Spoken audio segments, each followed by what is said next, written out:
I get upset, I get cagey, I get this weird impulse that I want to come on his face. I don't know why that's the thing, but that's what I think about, is that I wish I could just secrete cum without the sexual workup, like, as a defense, you know, like a squid or a skunk.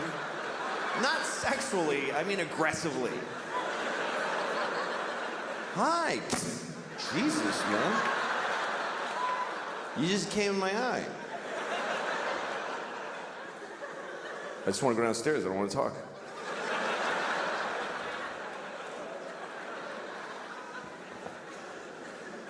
All right, this is going a little off the rails. I don't remember what I was trying to say. I'd like to be a better person. I would. I'd like to be a better person. And I think I'm getting worse as a person. Because as you get older, you start finding out, like, let me give you an example before I rented a car a couple weeks ago in Los Angeles, had the car for a few days, and then when I went home, I had to drop the car at the rental place. You know, you gotta go to the rental place that's off the airport, give them the car, give them your thing with the mileage, you gotta get on a bus, and then go to your terminal and check in. I was late, and I was worried about missing my flight, so I knew I had no time to do any of that. So I never did this before, I just drove my car right to the terminal, and just left it there. And I got on the plane. And once I was on the plane and I had a little moment, I called Hertz and I said, hey, listen, your car is sitting out in front of Terminal 4 and the keys are in it. So that's where it is. And the guy was like, you can't do that.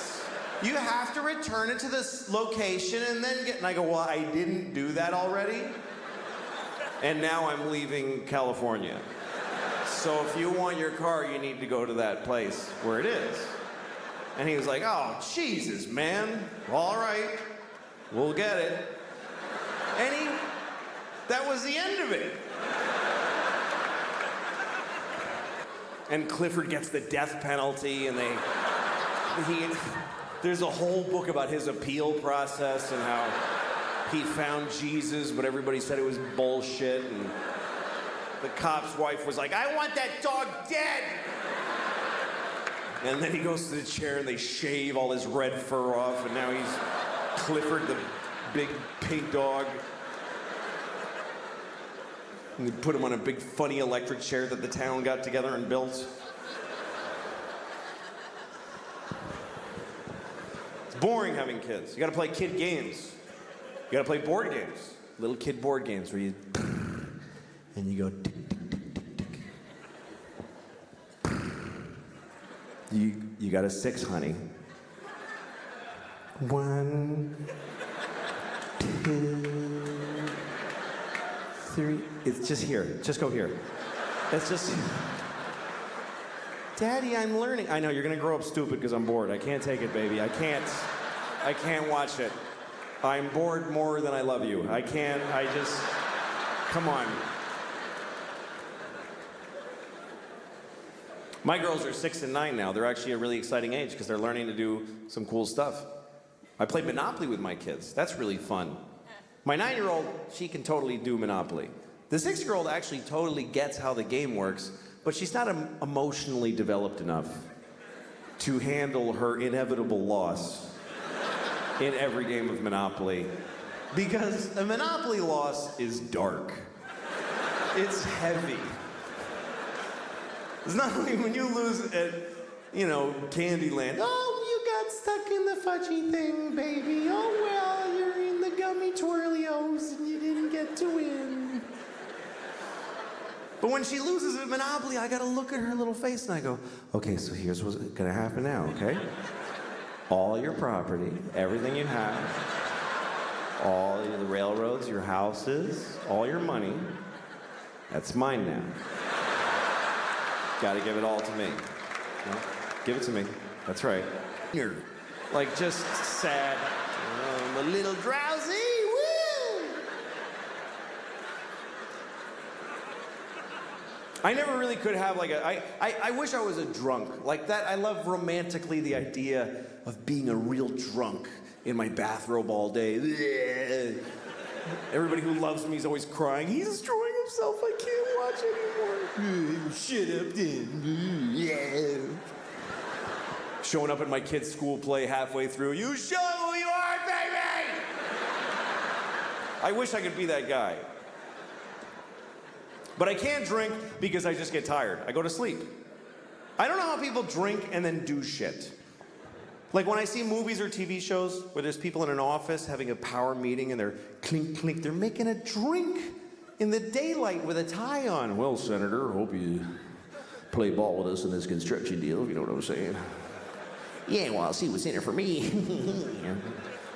How is the next scene not all those people just lying on the floor like, oh, fuck. I can't believe I drank whiskey at noon.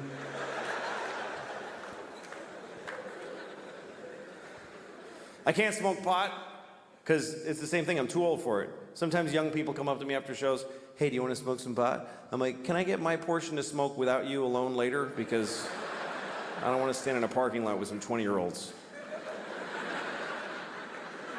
Last time I got high, I was in Kansas City, and I got high because I was in Kansas City, and it was shitty. So after the show, so these kids that worked at the club, they're like, you want to smoke some pot? I'm like, yes. So I'm standing in a parking lot with these kids, like 20 years old, and we're smoking a joint. And I'm taking huge hits, because I had no idea. I didn't know they'd been working on this shit like it's the cure for cancer. I didn't understand the fucking technology that's gone into making pot so powerful. Because when I was a kid, you could just smoke a joint for a while. Now you take 2 hits and you go insane. It's not doable anymore. And I was taking big hits, like big 1970s jean jacket, Bad Company hits. Here come the jesters, 1, 2, 3. It's all part of my fantasy. And I'm like, yeah. And even the kid with the wooden hole of no ear, the absence of flesh in his ear with wood, I don't know what that is. Even he was like, "That you should be careful, that's a lot of pot. That's very strong marijuana." Yeah, I'm fine. Running with the devil! Just fucking, and in about 10 seconds, everything just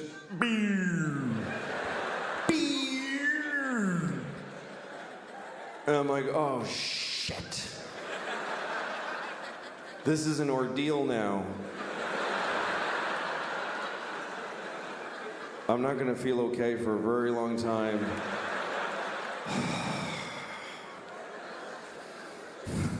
And everybody's just standing around and talking, and I'm hoping, like I'm really hoping that I look like this.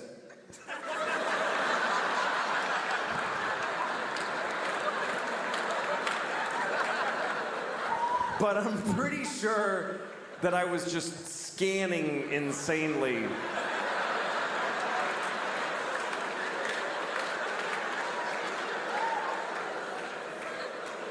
I was actually counting, like, look at her for 5, 4, 3, 2, 1. Switch to him. 5, 4, 3, 2. Randomize. Don't go in the same direction. 5, 4, 3. Nod your head. That looks like you're listening if you nod your head. Ha ha ha. And at one point I realized I need to get out of here because the air is hitting my arm weirdly and they can tell. They totally know that I'm not handling the way air is touching my arm right now. Why am I doing that with my hand? That's weird to do that with your hand. Nobody stands like this. Nobody stands like this. Just fucking, no, that's that's weird too. That's crazy. Just, shit. I gotta go. But I didn't know how to leave because I had this dilemma. We're all standing in a perfect circle facing each other. And I thought it's gonna be insane if I just turn I'm one person with my back now. Do I just back away like this and hope that they fill in? And then I thought, no, say something. Say something out loud to them that smooths the transition of you leaving. Okay, what do I say? Pick a thing to say. Goodbye. That's a nightmare. That's just goodbye. That's just noises. Finally, I walked away and I said, I'm leaving! And I know it was that bad because they all went, oh, shit, okay, all right. Whoa. I was like, I'll never see those people again as long as I live. And then I had to get in a car. I forgot that I had rented a car, and I have to drive back to the hotel. And I'm driving on this highway in Missouri. And at one point I realized, I think it's been about 25 minutes since I looked out the front window of this car. I've just been dealing with shit directly in.